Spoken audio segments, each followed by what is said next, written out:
देखिए, मोदी जी जितनी बुलंदी के साथ 10 सालों ने झूठ बोलकर राज किया, ये 5 साल उनके लिए बड़ा कठिन डगर होगा।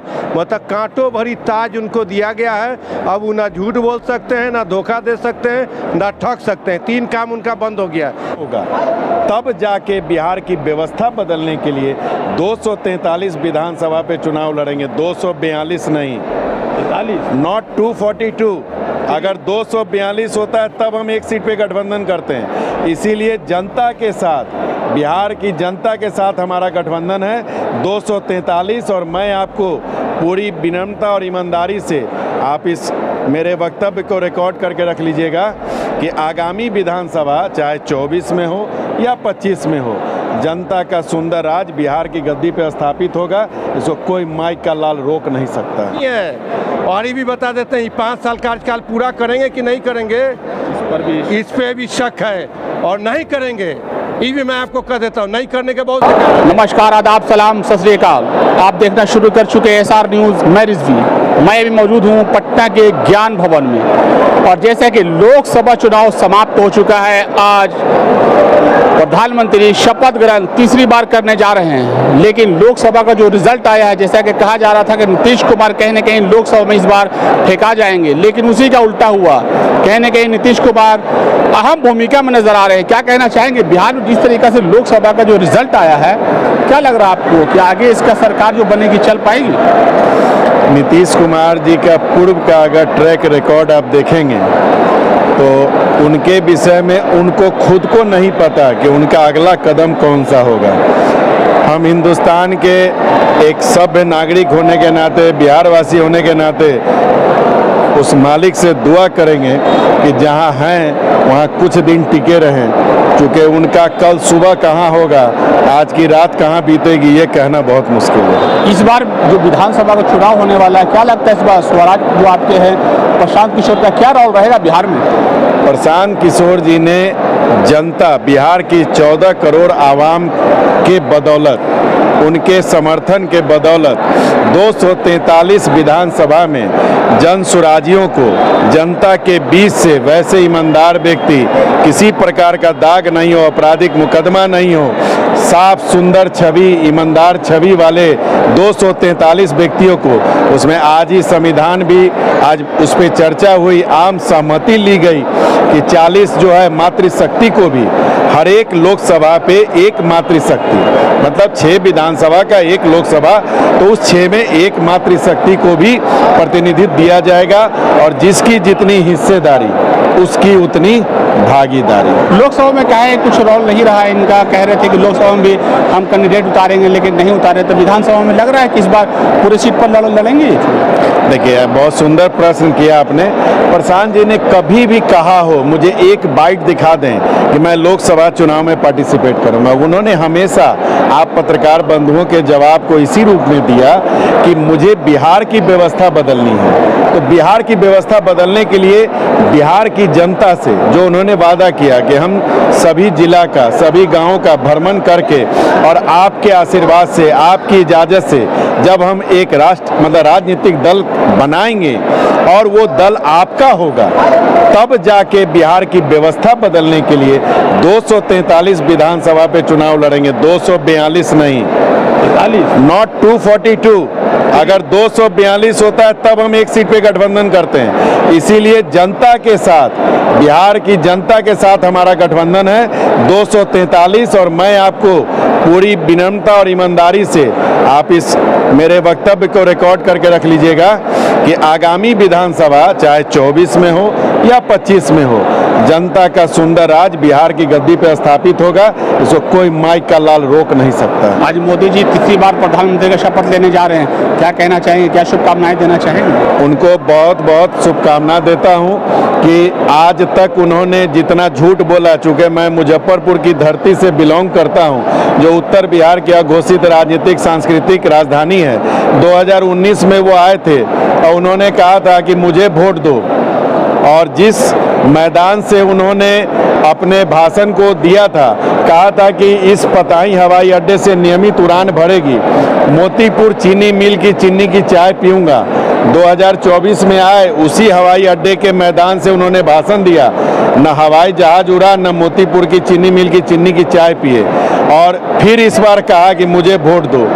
तो बिहार की जनता कब तक ठगाती रहेगी, मुझे इस बात का ये है। और चूंकि जनता लोकतंत्र में मालिक होती है, जनता ने उनको मैंडेट दिया है, लेकिन वो मैंडेट कौन सा दिया है? जैसे हम लोग जब तबीयत खराब होती है डॉक्टर के यहाँ जाते हैं तो कहते हैं ब्लड शुगर टेस्ट करा लीजिए, तो डॉक्टर साहब कहते हैं कि आपका टेस्ट रिपोर्ट जो है बॉर्डर लाइन पे आया है, चीनी पीना कम कर दीजिए, थोड़ा टहलना शुरू कर दीजिए, थोड़ा मीठा खाना कम कर दीजिए। तो इस बार हिंदुस्तान की बुद्धिमान जनता ने बॉर्डर लाइन दिया है, उनको सुधर जाएं, नहीं तो बैसाखी की सरकार आप कह रहे हैं। बेशक बेशक, बैसाखी भी एक नहीं, कई बैसाखियों की, मतलब एक होता है एक व्यक्ति जो है लंगड़ा व्यक्ति 2 बैसाखी पे चलता है, लेकिन इनके पास तो 17-18 बैसाखी है।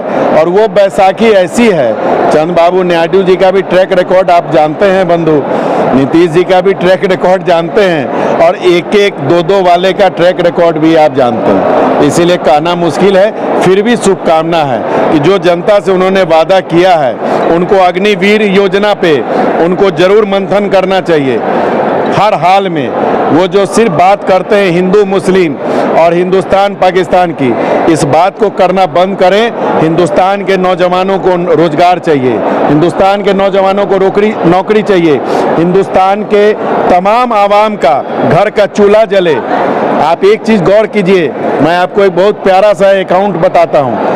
कांग्रेस शासित जब देश में सत्ता स्थापित थी, 450 रुपया में सिलेंडर था, और 5 यूनिट का अगर आपका राशन कार्ड था तो 12-25-60 रुपया, 3 किलो चावल का 6 रुपया, 2 किलो गेहूं का 6 रुपया, 12 रुपया 1 यूनिट पे, 5 यूनिट पे 60 रुपया, 60 रुपया लेके 450 में गैस सिलेंडर वो देती थी। आज 1200 रुपया में आप गैस सिलेंडर दे रहे हो और 60 रुपया आपने डिस्काउंट कर दिया, मतलब जनता से 750 रुपया ज़्यादा लेके 60 रुपया का झुंझुना थमा दिया। हिंदुस्तान की जनता है, जब जागती है तो औकात बता देती है। मेरा नाम संजय कुमार केजरीवाल हुआ, मैं जन स्वराज मुजफ्फरपुर नगर का अध्यक्ष हूँ। मेरे साथ मौजूद हैं मुजफ्फरपुर के जन स्वराज के ही एक कद्दावर नेता कहा जा सकता है, रियाज अंसारी साहब। अपनी बातें को लगातार बड़ा ही सूझबूझ से उठाते हैं और बहुत बेबाकी से लोगों के बीच भी पहुंचाते हैं, लगातार जनता के बीच में रहते हैं। क्या लगता है इस बार की जो सरकार बन रही है पूरी मजबूती से चल पाएगी या कहीं ना कहीं डैमेज है? देखिए, मोदी जी जितनी बुलंदी के साथ 10 सालों ने झूठ बोलकर राज किया, ये 5 साल उनके लिए बड़ा कठिन डगर होगा। मतलब कांटों भरी ताज उनको दिया गया है। अब वो ना झूठ बोल सकते हैं, ना धोखा दे सकते हैं, ना ठग सकते हैं। 3 काम उनका बंद हो गया, जनता ने बंद कर दिया। और जो समर्थित पार्टी है उन पे नकेल कसेगी। अब वो जो चाहेंगे मनमानी करना नहीं करेंगे, क्योंकि वो अब अकेले उनको बहुमत नहीं मिला है। समर्थन से सरकार बना रहे हैं, तो समर्थन से सरकार बनाएंगे तो उनको हर चीज पूछ के बोलना होगा कि हम झूठ बोले कि नहीं बोले, ये धोखा दें कि नहीं दें, ये ठगे कि नहीं ठगे। क्योंकि 10 साल तक 3 काम बहुत बढ़िया से किया। तुम्हारे तो पैर हाथ चूम रहे हैं एकदम पूरा उनका। देखिए, नरेंद्र मोदी उस व्यक्ति का नाम है जो 15 साल या 13 साल गुजरात को बर्बाद करके आए, भारत के प्रधानमंत्री बने, और उनका लक्ष्य था कि भारत को हम उस जगह पे पहुंचा देंगे कि गरीब साला भूखे मर जाए और अमीर हार्ट अटैक से मर जाए, मतलब कोई चैन से नहीं रहे। आप बता दीजिए कि कोई एक आदमी दिल से, आत्मा से अपने औलाद का कसम खाकर बोले, या जिसकी पूजा करता कसम खाकर बोले कि नरेंद्र मोदी जी अच्छे प्रधानमंत्री हैं और उनके शासनकाल में हम खुश हैं, हमको रोजगार मिला, हमको पेट्रोल सस्ता मिला, हमको गैस सस्ता मिला।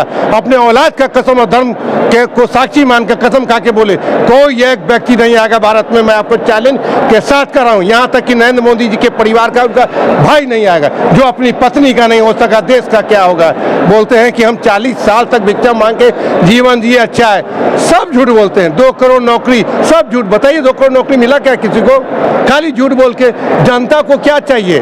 वाह वाह, झूठ, अफवाह में गुमराह। और एक चीज़ और बता देते हैं, हिंदुस्तान में एक धर्म एक जाति के लोगों को बीजेपी टारगेट करती है, इसलिए उसको वोट दूसरे समुदाय दूसरे धर्म के लोग देते हैं और कोई काम पे नहीं देते हैं, मोदी जी के काम पे नहीं देते हैं। मोदी जी एक धर्म एक समुदाय को टारगेट करके काम करते हैं, इसलिए दूसरे धर्म समुदाय के लोग उनको वोट देते हैं। मोदी जी तो लेके चलते हैं सबका विकास सबका साथ। मोदी जी का नारा है सबका विकास और सबका विनाश, सबका विकास और सबका विनाश। पहले विकास करेंगे उसके बाद विनाश करेंगे। भारत कहाँ था कहाँ चला गया? सोना का रेट क्या है बताइए? 400 रुपये सिलेंडर था, तो स्मृति ईरानी जी सड़क पे धरना दे रही थी। स्मृति ईरानी थी तो लगता है जिंदा है, हमको तो मालूम है कि जिंदा है। आज 1200-1300 रुपये हार गई हैं, आज चुनाव भी हार गई है। 1200-1300 रुपये सिलेंडर है, तब बोली क्यों नहीं निकल रहा है? जो इंडिया गठबंधन जो सरकार थी, मतलब कांग्रेस सरकार थी, उस समय जो महंगाई था लोगों को बड़ा चुभता था। और नरेंद्र मोदी के टाइम में उनकी भौजाई हो गई और कांग्रेस के टाइम में डाइन थी। तो ये सोच क्या है आपको मैं बता देता हूँ क्लियर। कुछ लोगों को बुरा लगे चूंकि मैं क्लियर बोलता हूँ। मैंने आपको कहा पर्दे में एक धर्म एक समुदाय के खिलाफ टारगेट करके मोदी सरकार बीजेपी सरकार काम करती है, इसलिए हिंदुस्तान के अन्य समुदाय धर्म के लोग उनको वोट करते हैं। और काम के नाम पे वोट देना होगा तो नरेंद्र मोदी जी की जमानत जब्त होगी। मैं नरेंद्र मोदी का फैन हूँ, मैं उनको बुरा नहीं कहता हूँ, उन्होंने चिट्ठी का जवाब दिया, लेकिन 10 साल के 2 कार्यकाल में इतना झूठ बोला, इतना झूठ बोला।